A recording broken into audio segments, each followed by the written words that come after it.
O general japonês Hideki Tojo é um homem controlador e de sangue frio, responsável por milhões de mortes. Em umas 3 semanas, 300 mil são massacrados. Alguns são destripados, outros enterrados vivos, outros decapitados. Os que têm mais sorte são baleados. Em sua busca do poder absoluto, ele trava a guerra mais suja jamais vista. As pessoas eram dissecadas vivas, sem anestesia. Isso era pior do que qualquer filme de terror que você possa imaginar. É algo incompreensível.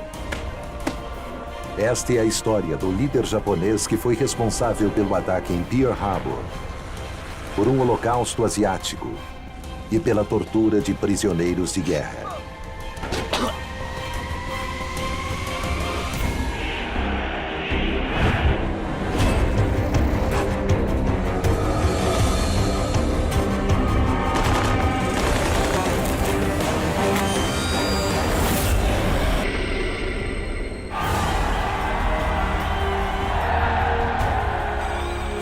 Times Square, 14 de agosto de 1945. Os americanos têm muito para comemorar nesta festa do Dia da Vitória sobre o Japão. Mas a 11 mil quilômetros dali, um bizarro drama particular está acontecendo em um subúrbio de Tóquio. Com sua casa cercada por tropas dos Estados Unidos, que estão lá para prendê-lo por crimes de guerra, o general Hideki Tojo, o desmoralizado primeiro-ministro do Japão, se prepara para morrer por suas próprias mãos. O suicídio é algo que todos os samurais veem como um ato honrado. Mas o que ele fez foi diferente. Ele vai até seu médico e pergunta onde fica o coração. E o médico, com um pincel de carvão, marca um X sobre o coração dele. Tojo, o homem que declarou guerra contra os Estados Unidos, nunca esteve em um campo de batalha.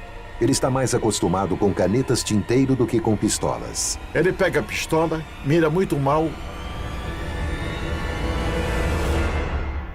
e atira em si mesmo.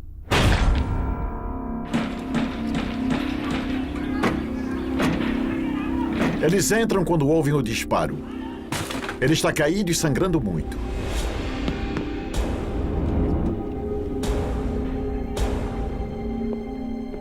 Ele atirou no estômago e não no coração. Esse é o começo do patético capítulo final do mais perverso senhor da guerra. Um homem com uma visão doentia sobre como seu país deveria ser e que, ao tentar torná-la realidade, causou a morte de milhões. Sua jornada até esse momento começou décadas atrás, quando o Japão e os Estados Unidos eram aliados.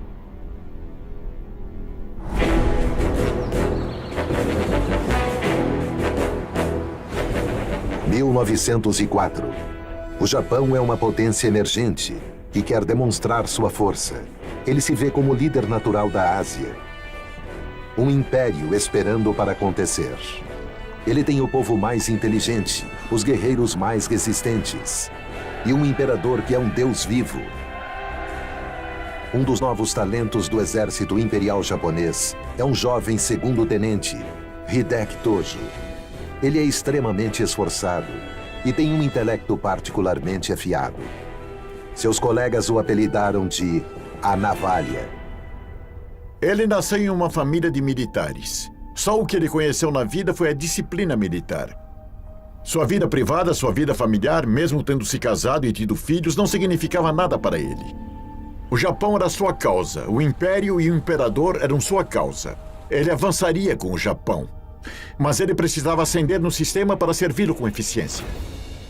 Tojo conquista a reputação de ser um comandante duro e disciplinado que o coloca no caminho para se tornar um general. Como parte de seu treinamento, ele viaja pela Europa e fica impressionado com o que ele vê na Alemanha. Ele sonha com um Japão que possa um dia se tornar uma espécie de Prússia asiática. extremamente disciplinado e com uma orgulhosa tradição militar.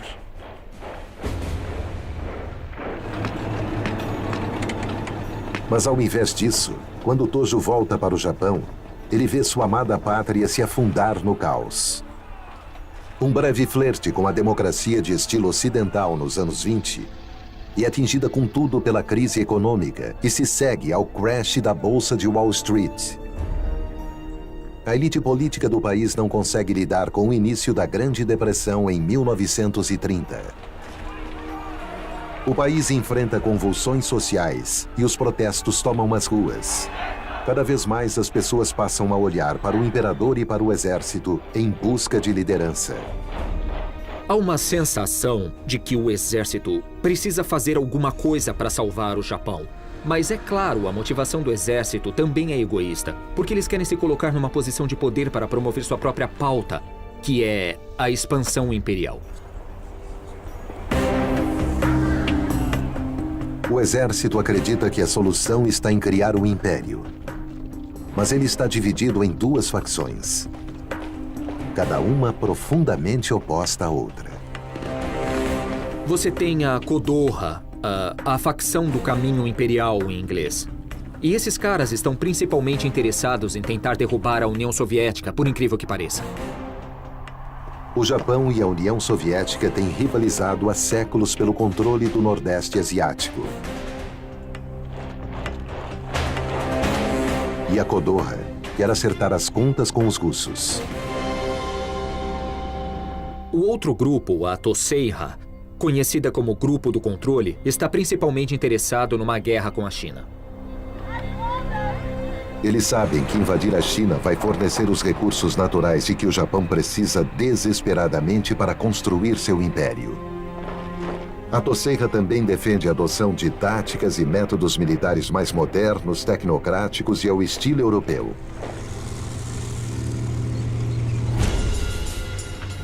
Essas ideias encontram eco em Tojo, que tinha sido inspirado pelo militarismo alemão.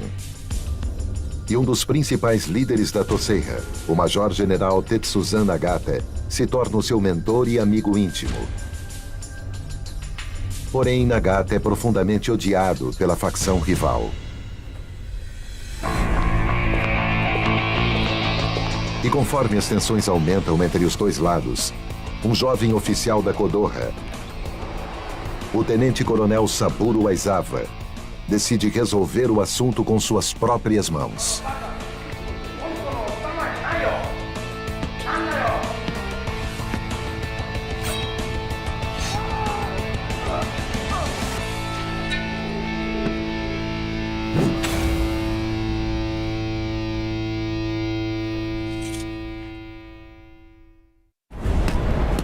Toda a sociedade japonesa fica horrorizada, e principalmente o imperador.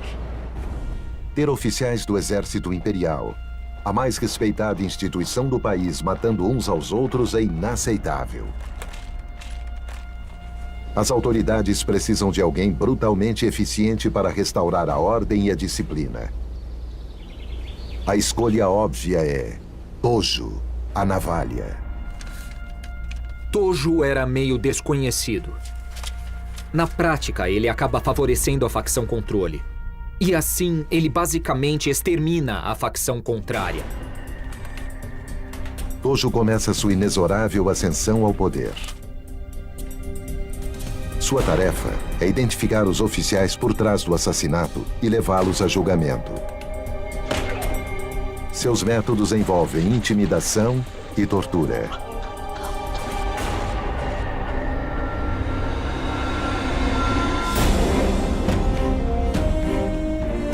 O imperador Hirohito fica muito satisfeito, e Tojo é promovido a major-general. Agora ele está bem encaminhado para se tornar alguém muito poderoso no jogo do poder, e ele tem os olhos e os ouvidos do imperador sobre ele, o que é muito importante. Junto com a sua promoção, Tojo é recompensado com o comando da Polícia Militar do Japão, a Kenpeitai, que já é conhecida por sua brutalidade. Kenpeitai quer dizer soldados da lei.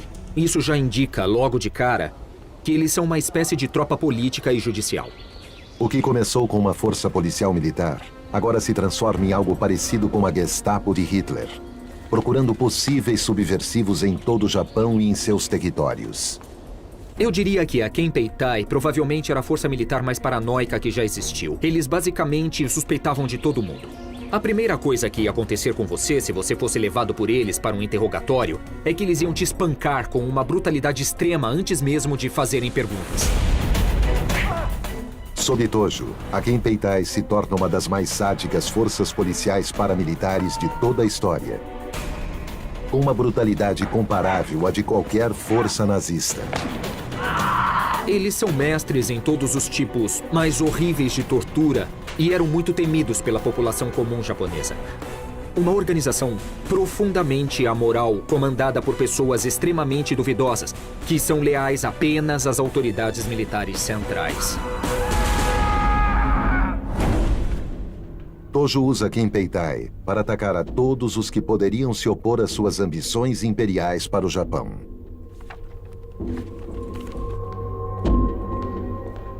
Eles vão atrás dos comunistas. Eles também perseguem os social-democratas, os cristãos e qualquer outro grupo que se opusesse a esses autoritários que cultuavam o imperador e queriam criar um império aos megalomaníacos que agora estavam no comando do governo. Então, se você falasse alguma coisa errada, você podia ser preso por eles, só por fazer declarações contra a guerra ou por declarações pacifistas. A polícia política de Tojo força todas as mentes do país a aceitarem a vontade de seu mestre. E em pouco tempo, os civis começam a policiar uns aos outros e a repassar até as menores informações para Tojo. O Japão era uma sociedade de vigilância. As pessoas delatavam umas às outras. Dossiês são feitos. Uma das habilidades de Tojo como administrador é criar um dossiê de todos que são suspeitos no sistema, seja no exército ou politicamente. E é claro, se você tem informação, você tem poder. E Tojo usa isso para avançar na carreira. Em 1937, a base de apoio de Tojo está crescendo. Relembrando sua experiência na Europa, ele se inspira em Hitler e no partido nazista.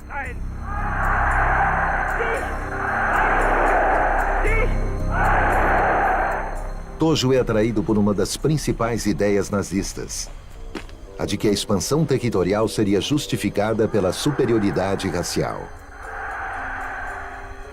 Eles têm um tipo de ideia muito similar à de Lebensraum dos alemães, de espaço vital, de que os japoneses, de algum modo, têm o direito de se expandir rumo à China e de usar os chineses como mão de obra barata, como escravos, e também de roubar todos os recursos minerais de lá. Eles veem os chineses como sub-humanos, assim como os nazistas veem os povos eslavos como Untermenschen. Essa crença dá ao exército imperial japonês o direito de invadir a China. E eles começam com uma brutal campanha de terror para mostrar aos chineses quem está no controle.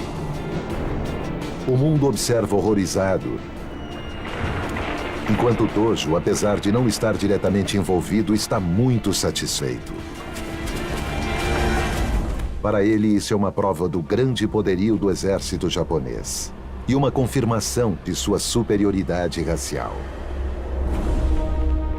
Essas 6 semanas de inferno na Terra ficam conhecidas como o Massacre de Nanquim.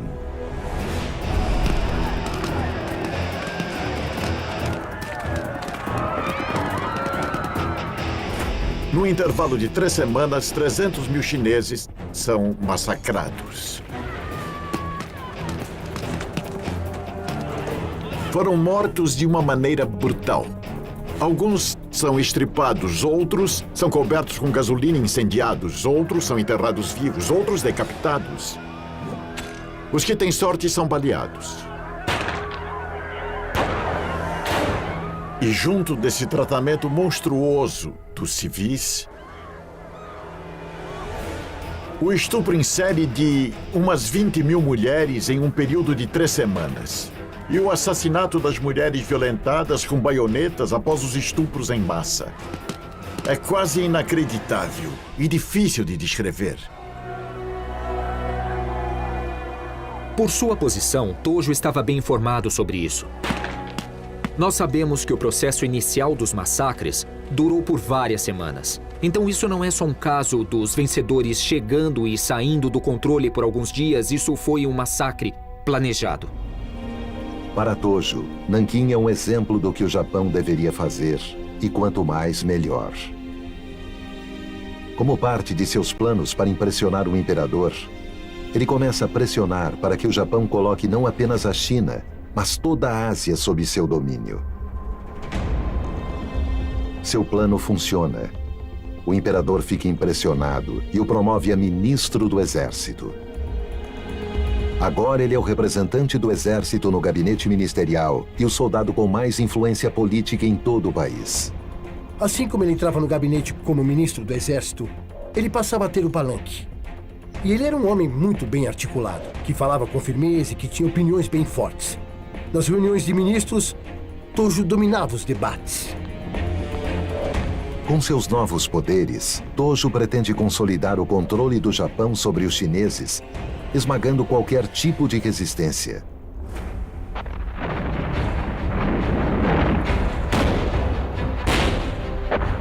Os ataques de guerrilha dos chineses estão sendo bem-sucedidos em parar o exército imperial japonês. O general no controle propõe uma política radical para lidar com esse problema, e Tojo a autoriza. O Partido Comunista Chinês está lutando uma guerra de guerrilhas, na qual eles contam com o apoio da população local para obterem mão de obra, para conseguirem comida e para conseguirem abrigo. A reação das autoridades japonesas é tentar derrotar essa força guerrilheira atacando aqueles que apoiam as guerrilhas, aterrorizando os camponeses. Tojo chama a nova orientação de os três tudos, que significa queimar tudo, pilhar tudo, matar tudo. A política dos três tudos envolve queimar a propriedade dos que forem suspeitos de apoiar as forças chinesas, confiscar a sua comida e também matar a eles e suas famílias. Então é uma política de terror e ela vai matar uma quantidade enorme de pessoas. A política dos três tudos supostamente matou cerca de 3 milhões de pessoas, mas se for pesquisar o número total de mortes causadas pelo Japão na China durante a Segunda Guerra, esse número pode facilmente chegar a 20 e 30 milhões. É impossível saber com exatidão. Para Tojo, a China é apenas o começo. Ele prometeu dar um poderoso império ao Japão. E ele planeja cumprir essa promessa. Ele afirma que a escassez de recursos naturais do Japão, em breve, irá paralisar a economia do país. Para triunfar, o Japão deve adotar planos de expansão imperial em larga escala, como os nazistas fizeram na Europa. Os japoneses achavam que não conseguiriam alimentar sua população dentro de uma geração. E os suprimentos de borracha e petróleo eram muito cruciais e eles não iam conseguir obtê-los se não os tomassem de partes da Ásia. E se não fossem oferecidos de boa vontade, teriam que ser tomados. Tojo vê nos territórios coloniais europeus do Sudeste Asiático os melhores fornecedores de petróleo e borracha. Graças às surpreendentes vitórias de Hitler na Europa, esses territórios agora estão extremamente vulneráveis. A França foi derrotada. Os ingleses pareciam estar prestes a ser derrotados. E os holandeses também estão enfraquecidos e dependendo dos ingleses. Esses são os países que controlam o Sudeste Asiático. O Sudeste Asiático possuía todas as matérias-primas que o Japão precisava. Então, em essência, tudo o que eles precisavam fazer era esticar as mãos e pegá-los. Só sobrou um grande obstáculo no caminho de Tojo. Os Estados Unidos da América. Ele está convencido de que eles nunca vão aceitar um império japonês. Desde o começo dos anos 30, o Japão imaginava que teria de entrar em guerra com os Estados Unidos. E em 1939, Tojo achava a guerra inevitável. Nem todos concordam. Um dos opositores da sede de guerra de Tojo é o primeiro-ministro civil Fumimaru Konoe, que é um negociador e um diplomata. Mas quando Konoe se mostra incapaz de superar a popularidade de Tojo entre os ministros e com o imperador, e com a guerra parecendo inevitável, ele resolve renunciar. Tojo, o ministro favorito do imperador, assume seu lugar. Agora, ele não é apenas o soldado mais poderoso do país, mas também o seu político mais poderoso. Finalmente, ele pode terminar suas ideias em realidade. Ao longo de 1941, o primeiro-ministro Tojo continua fingindo buscar uma solução pacífica com os Estados Unidos. Mas é tudo uma farsa. Secretamente e em minuciosos detalhes, ele está preparando um ataque surpresa que ele acredita que irá incapacitar os Estados Unidos no Pacífico. Para ajudá-lo na guerra que se aproxima, ele faz algo realmente horrível. Ele começa a investigar métodos para matar pessoas com mais eficácia. Sua polícia secreta, o Kenpeitai, monta um laboratório para pesquisar toxinas como a do antrax. O projeto é chamado de Unidade 731.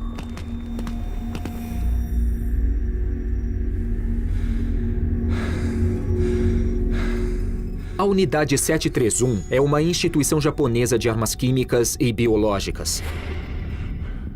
Seu objetivo principal é realizar experiências com humanos, então ela usa muitos prisioneiros chineses, alguns prisioneiros de guerra aliados e depois russos também. A Unidade 731 causa a morte dolorosa de cerca de 12 mil pessoas inocentes em experimentos difíceis de entender.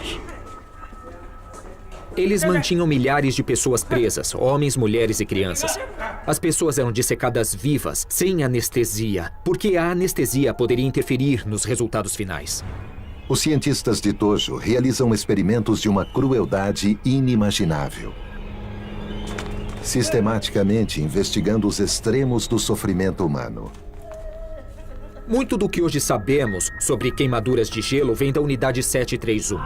Porque eles puderam fazer experimentos em humanos, como congelar partes do corpo de várias formas, para ver como as queimaduras de gelo se espalhavam. O primeiro-ministro é frequentemente informado com o resultado desses experimentos, e ele garante que a unidade seja frequentemente reabastecida com vítimas vivas. Eles pegavam homens, mulheres e crianças e amarravam em postes e em áreas de treinamento de alvos que eles bombardeavam com aviões. Eles testavam lança-chamas em seres humanos.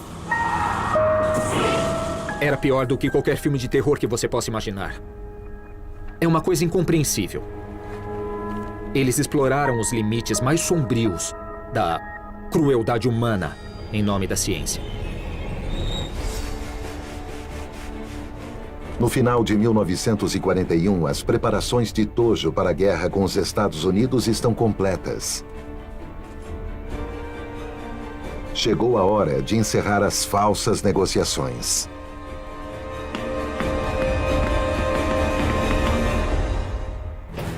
Quando a decisão de ir à guerra é feita, há um sentimento de orgulho, de autoconfiança e uma ênfase no moral e uma crença de que o Japão é semidivino e não pode ser derrotado em conflito. Eles se tornaram vítimas de sua própria propaganda. Tojo começa seu ataque contra os Estados Unidos da forma como pretende continuar a guerra. Com um ataque surpresa contra a base naval de Pearl Harbor. Seu primeiro ato de guerra é um crime.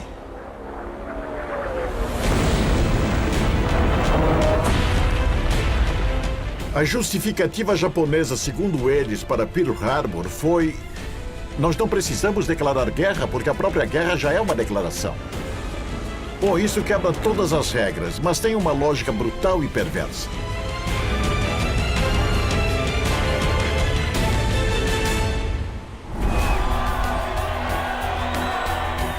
Em Tóquio, uma grande empolgação toma conta da população. O sucesso do ataque contra Pearl Harbor transforma Tojo num herói nacional. Agora ele coloca em marcha a segunda fase de seu plano.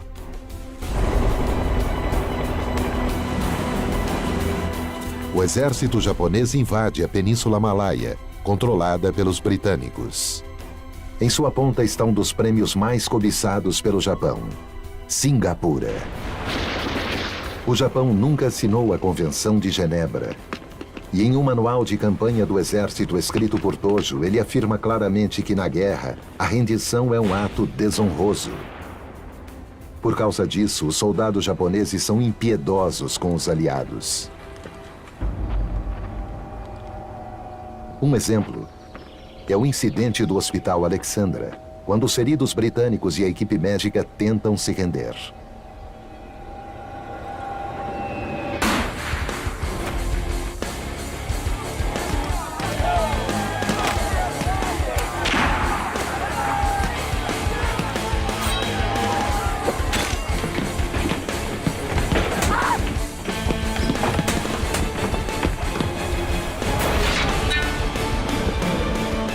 Esses caras podiam estar deitados nas camas do hospital ainda com ferimentos de combate, mas os japoneses não se importavam.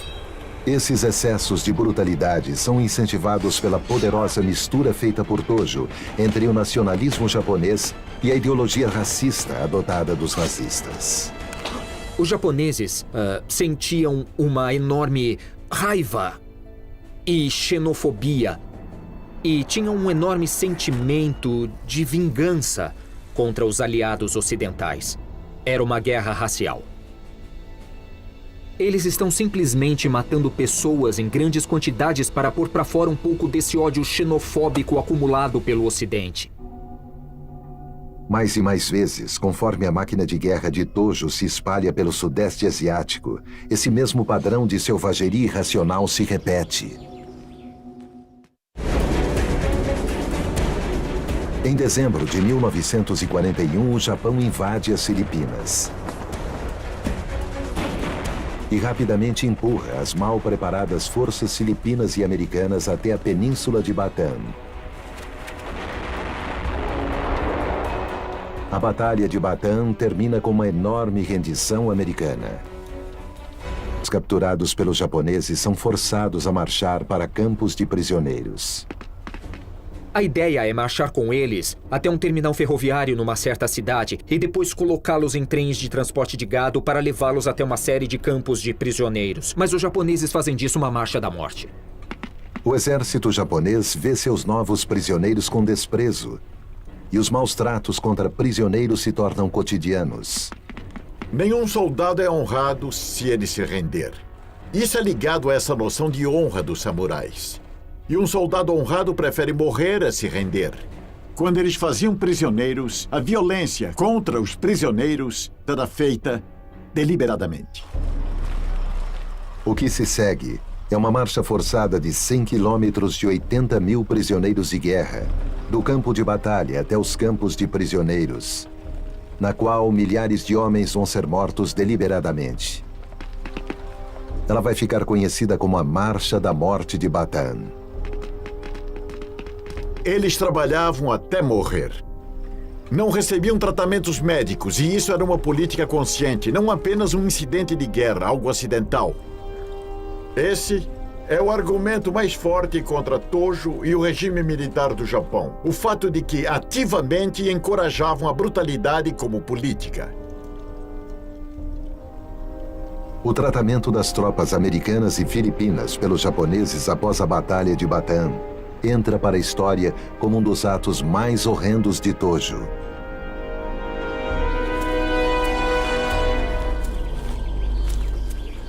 E nós vemos uma grande quantidade de assassinatos aleatórios logo no começo. Por exemplo, qualquer um que fosse muito alto, geralmente era marcado para ser agredido ou morto, porque quanto mais alto você fosse, mais anglo-saxão você era na visão dos japoneses.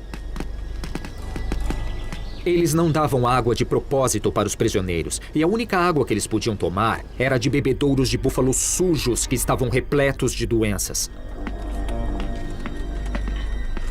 Toda vez que eles saíam da fila, eles eram espancados ou mortos a tiros ou com baionetas.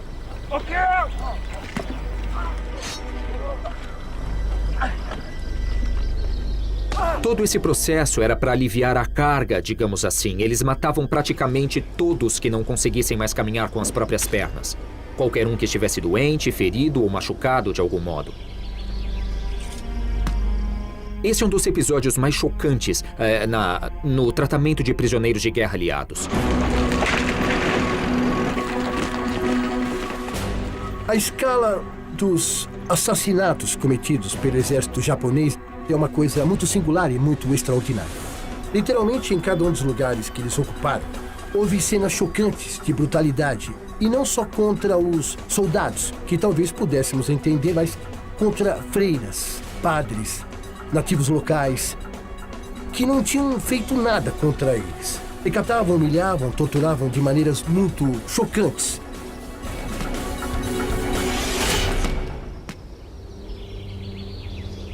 Não há dúvidas de que essas atrocidades são apoiadas por Tojo. Ele mais do que ninguém promoveu abertamente o desprezo aos estrangeiros e aos povos inferiores. Sendo um coletor compulsivo de informações, ele recebe relatórios constantes e detalhados sobre tudo o que acontece.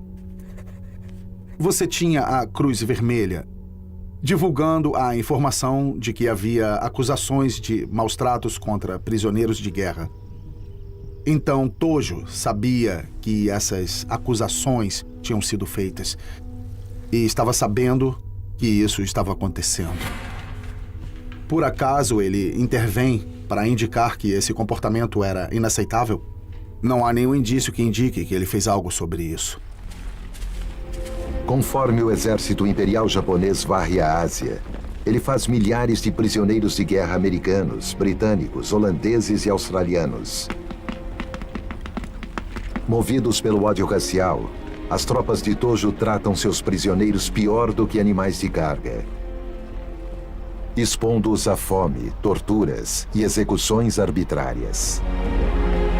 140 mil tropas aliadas são capturadas. Cerca de 30 mil homens morrem de fome, doenças e maus tratos.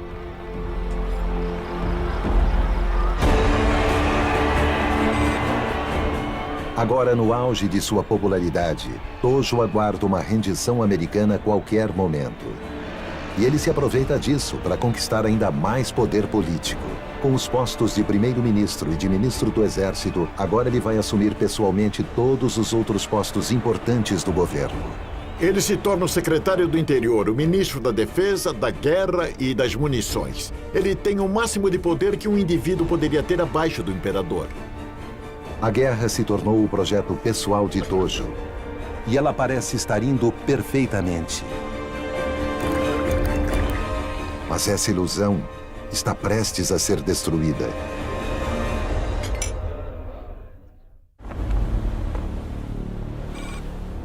A 4.000 quilômetros de Tóquio, no Pacífico, uma importante base americana no minúsculo atol de Midway se torna o cenário da primeira derrota naval japonesa em 75 anos.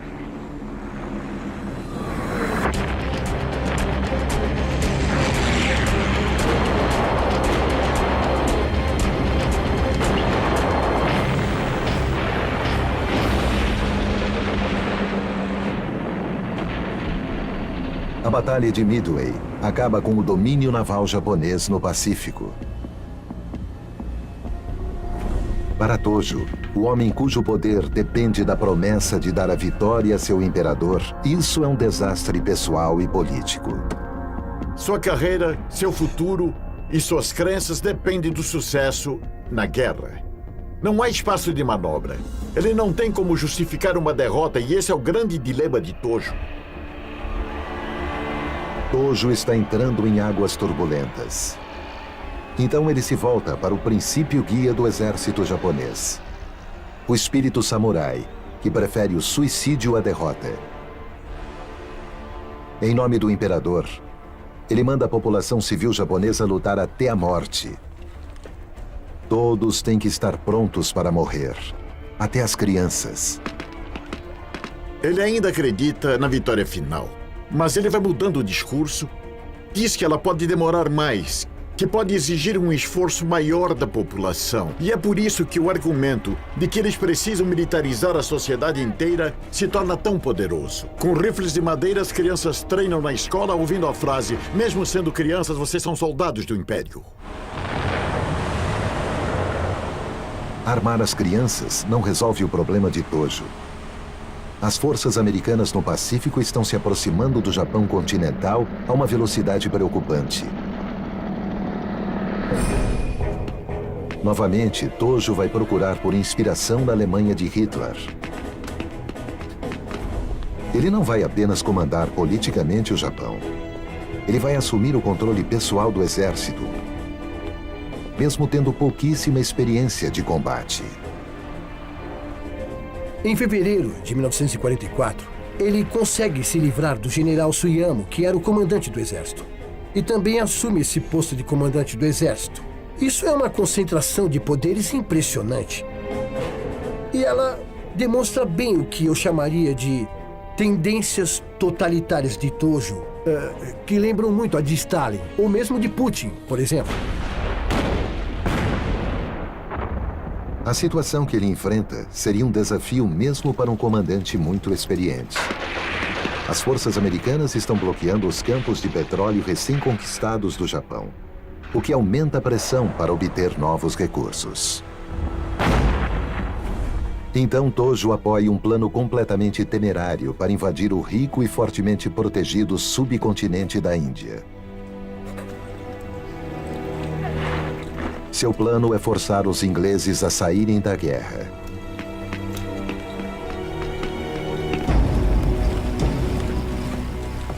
A ignorância de Tojo sobre como conduzir uma guerra fica clara desde o começo.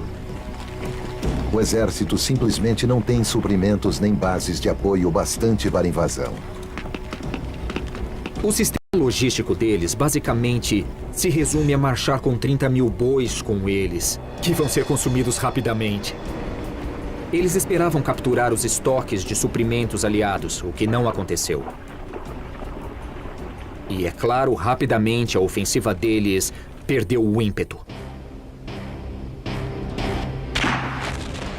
Em uma série de batalhas brutais na fronteira da Índia, em Johima e Imphal, as mal alimentadas e exaustas tropas de Tojo são derrotadas. Para salvar sua carreira, ao invés de deixá-las recuar, ele exige que elas lutem até o final. Tudo acaba com os japoneses gastando suas forças armadas em ataques basicamente inúteis,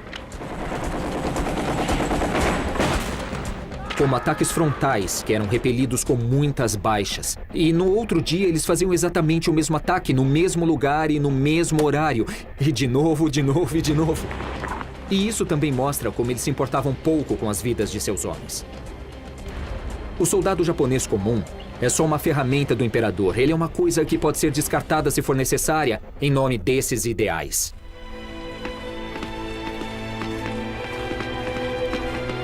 Finalmente, o exército de Tojo bate em retirada. Derrotado, graças às ideias doentias e à colossal incompetência de seu comandante em chefe. Cercados e sem suprimentos, eles perdem mais de 1/3 de seus homens. Os japoneses adoecem muito rápido, porque eles não têm as instalações médicas que os aliados têm. Então, eles vão morrer de desenteria, malária e outras doenças. Depois da Batalha de Imphal, calcula-se que 36 mil soldados japoneses morreram de fome e doenças durante a retirada.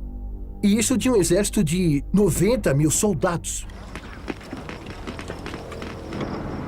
É um padrão que se repete em todas as frentes de combate japonesas no Sudeste Asiático. A crueldade de Tojo com seus inimigos só é comparável à sua indiferença completa pelo sofrimento de seus próprios homens. Se você for ver as campanhas no Pacífico Sul, para cada soldado japonês morto por um tiro, por um morteiro, ou quer seja, por uma bomba, 10 deles morreram de doenças ou de fome. Pelo menos 10 para 1. É um exército de mortos de fome. Enquanto isso, em Tóquio, está ficando claro que essa guerra não pode ser vencida.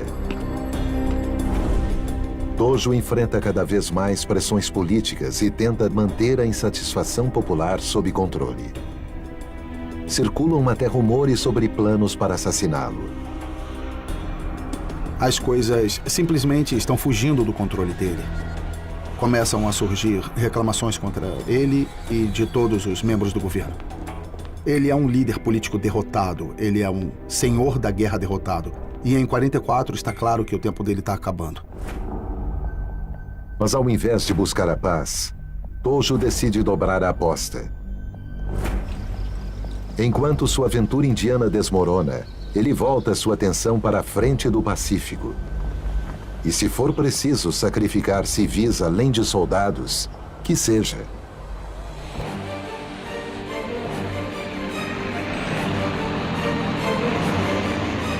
Em junho de 1944, a frota dos Estados Unidos ataca a ilha de Saipan. Ela é a porta de entrada para o arquipélago japonês. E essa é uma batalha que Tojo simplesmente não pode se dar ao luxo de perder.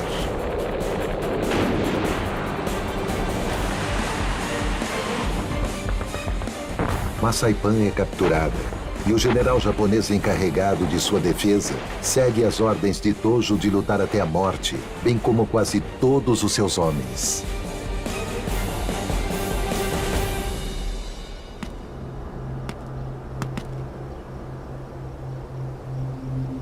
De uma força de 31 mil soldados japoneses, 24 mil morrem em combate e 5 mil cometem suicídio. Só alguns homens são capturados. Em Tóquio, a queda de Saipan é mantida em segredo do povo japonês. Mas no alto comando, ela causa pânico. Eu acho que ninguém esperava que Saipan caísse tão rápido. Isso foi uma grande vergonha para o país. O imperador chega a oferecer sua abdicação e agora todos falam sobre negociar um acordo com os Estados Unidos. Mas Tojo não está disposto a aceitar isso. Algo muito pior está por acontecer em Saipan. E o horror que se aproxima será quase que todo obra dele.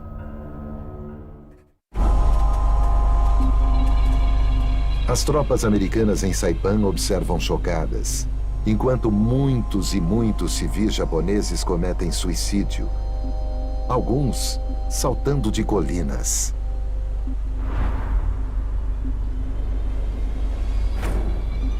Tanto os homens quanto as mulheres preferiam se matar ao invés de se tornarem prisioneiros. As tropas americanas acharam isso impressionante.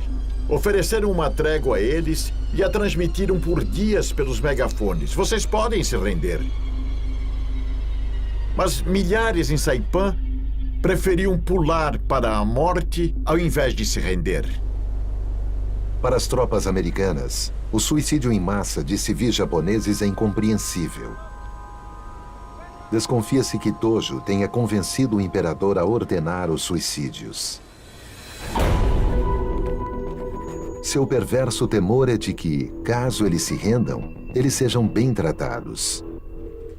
A única coisa que pode ser pior do que a queda de Saipan é o povo japonês descobrir que os Estados Unidos não são cruéis. Havia muito medo de que os americanos tratassem bem os cidadãos japoneses e que isso pudesse desencadear algum tipo de movimento revolucionário no próprio Japão. Cerca de 20 mil civis de Saipan morrem por suas próprias mãos, sob ordens diretas de Tojo e Hirohito. É uma tragédia terrível e numa escala terrível. E isso mostra como o exército japonês podia ser insensível e cruel ao estender esse tipo de política tanto para os soldados quanto para os civis. Mas essas mortes desnecessárias não bastam para salvar a navalha. O imperador finalmente perde a paciência. A última tarefa de Tojo como primeiro-ministro é comunicar a queda de Saipan a uma nação chocada e assustada. Sua popularidade era muito alta quando a guerra estava indo bem. E agora há uma grande inversão. Quando a guerra começa a ser perdida e Saipan é um momento crucial, todos se voltam contra ele. Em 18 de julho de 1944, Tojo renuncia como primeiro-ministro. Mas mesmo que sua carreira tenha chegado ao fim, ele criou uma máquina de guerra que não pode ser desligada. E os suicídios de civis em Saipan são apenas o começo. Mesmo ele não sendo mais o líder do Japão, depois de 44, seu legado, o legado militar do qual ele foi defensor, ainda é de que você deve morrer pela causa do Império e do Imperador. O que ele deixou depois de 4 anos como líder é essa noção que se tornou parte da cultura japonesa de que morrer como um samurai é a única saída. O legado de Tojo vai levar a inúteis cargas Banzai, aos pilotos kamikaze,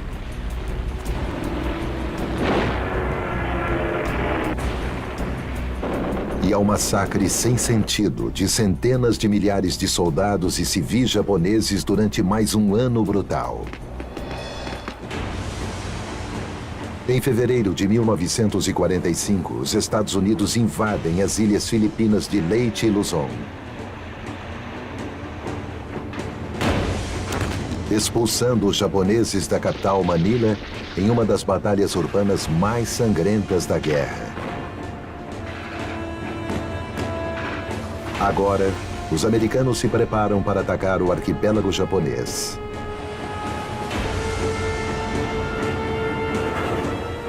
Começando pelo desembarque de tropas em Iwo Jima.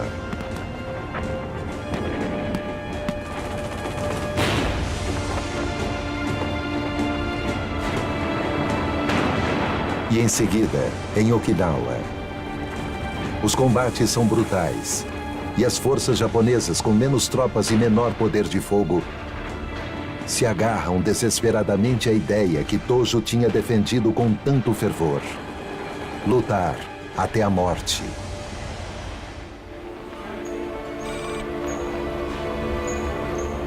A essa altura, os Estados Unidos já têm uma nova e terrível arma capaz de trazer o Japão de volta ao bom senso. Quando o Japão não responde a um ultimato que exige sua rendição incondicional, a primeira bomba atômica é lançada sobre Hiroshima, em 6 de agosto de 1945.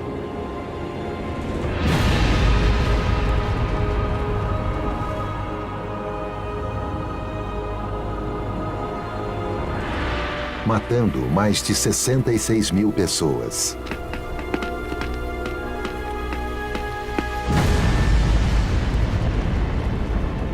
Será necessária uma segunda bomba em Nagasaki para que um Japão completamente derrotado aceite que precisa se render.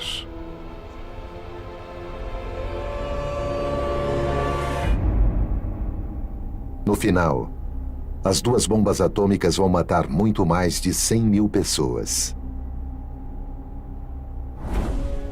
É 1946. Tojo sobrevive à sua tentativa fracassada de suicídio e é levado a julgamento. Ele é condenado por 7 crimes de guerra.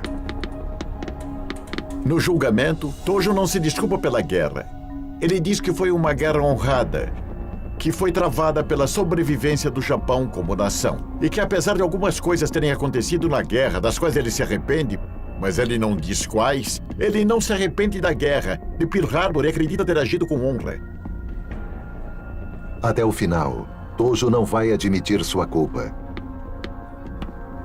Ele é enforcado em 23 de dezembro de 1948. Ele morre desprezado pela nação que fez sofrer e pelo imperador que dizia servir. Hoje, ele foi quase completamente esquecido, uma parte relevante da história do Japão.